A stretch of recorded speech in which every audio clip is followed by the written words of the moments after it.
These are the very words of God coming to you, of course, in an English accent. Ecclesiastes chapter 2. I said in my heart, come now, I will test you with mirth, therefore enjoy pleasure. And behold, this also was vanity. I said of laughter, it is foolishness, and of mirth, what does it accomplish?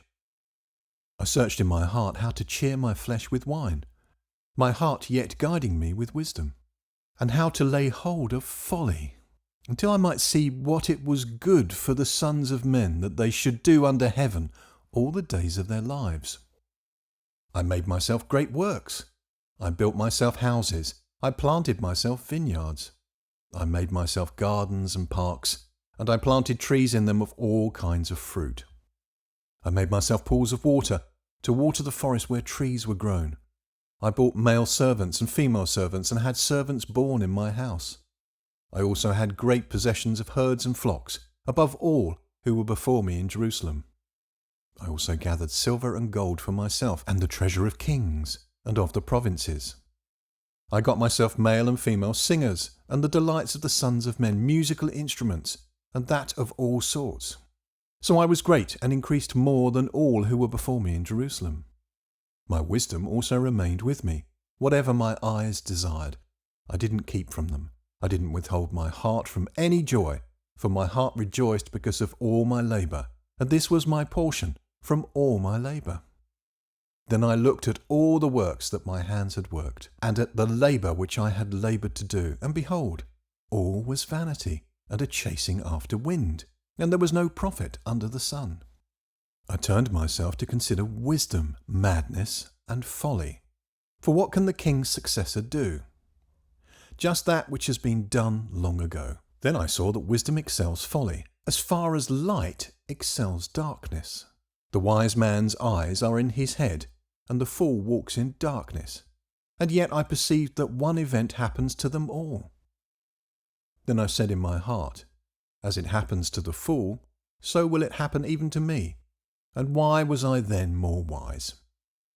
Then I said in my heart, that this also is vanity. For of the wise man, even as of the fool, there is no memory forever, since in the days to come all will have been long forgotten. Indeed, the wise man must die just like the fool. So I hated life, because the work that is worked under the sun was grievous to me. For all is vanity and a chasing after wind.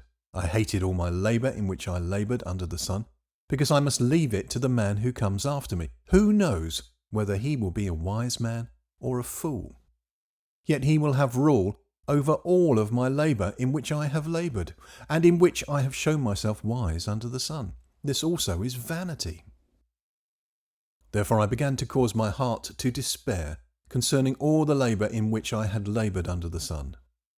For there is a man whose labour is with wisdom, with knowledge, and with skilfulness, yet he shall leave it for his portion to a man who has not laboured for it.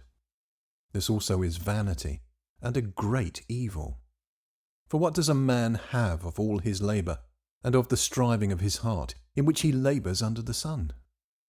For all his days are sorrows, and his travail is grief. Yes, even in the night his heart takes no rest. This also is vanity.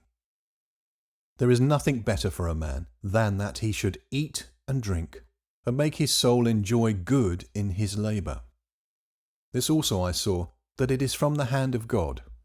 For who can eat, or who can have enjoyment more than I? For to the man who pleases him, God gives wisdom, knowledge, and joy.